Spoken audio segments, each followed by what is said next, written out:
They told me to skip room 217.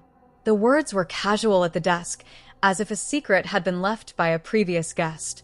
The clerk tapped a worn key and looked away. The elevator smelled of oil. On the second floor, the hallway held its breath. The door to 217 was small and formal. Inside, the air was cool and smelled of lavender and rain. A single lamp made a pool of light.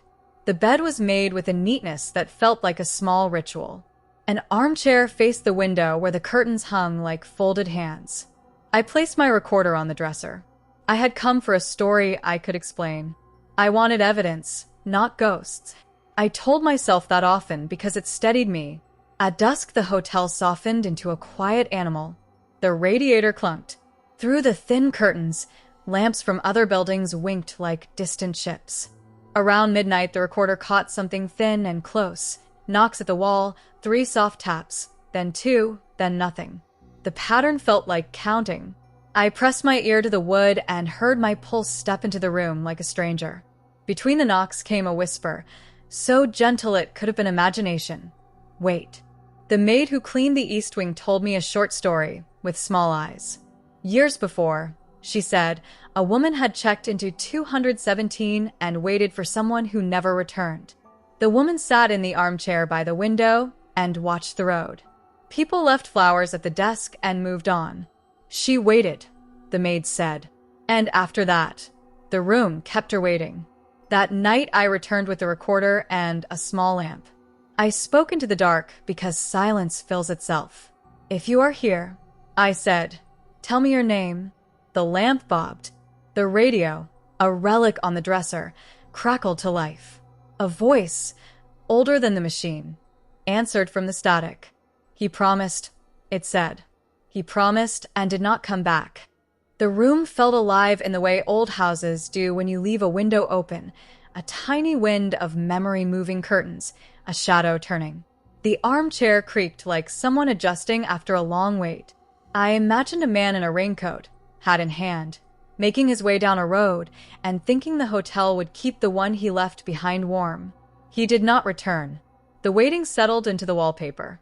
The voice offered fragments, leaves on the steps, a letter folded, never sent. The road was wide as an ocean. Each fragment held an ache. The man had promised safety and then gone into the dark.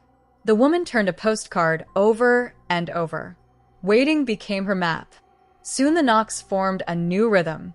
7 taps. The window vibrated.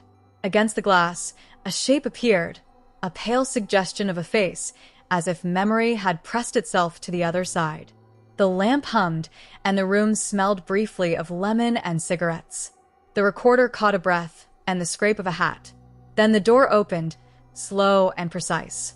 A figure stood in the threshold as if it had found its way back through a door the world did not remember closing. He carried tiredness like a coat. His voice was thin. I tried, he said. I tried to come back. The woman's voice answered, with brittle softness. You promised the morning, she said. You promised you would come. I had to go, he said. There were roads I could not take her on. I thought I could make a path. I thought the hotel would keep you. Their exchange was quiet and ordinary, the way people speak when grief blunts the edges off. It was not wild or loud. It was domestic and therefore more unsettling. The living world had failed. The room made that failure a presence. When dawn arrived, I sat on the bed with the recorder between us. The voices faded like someone who had been holding their breath too long. The man touched the lamp as if to feel something real. The woman turned her head toward the window and, for a moment, their faces were clear, tired and surprised to be found. I left with the audio and a folded postcard that had not been there when I checked in. The handwriting was small. Forgive me, it said. I did not post the recording. Some sounds are like glass, beautiful and dangerous. Days later, at my desk with a cup gone cold, I listened again. The knocks and whispers were honest. They were not outbursts. They were patterns of people trying to explain why one left and why one waited.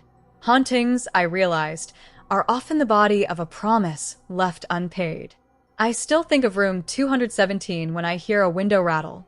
I think of a woman who learned patience like a craft and a man who carried regret like a suitcase. The hotel does not judge. It keeps memory like a ledger.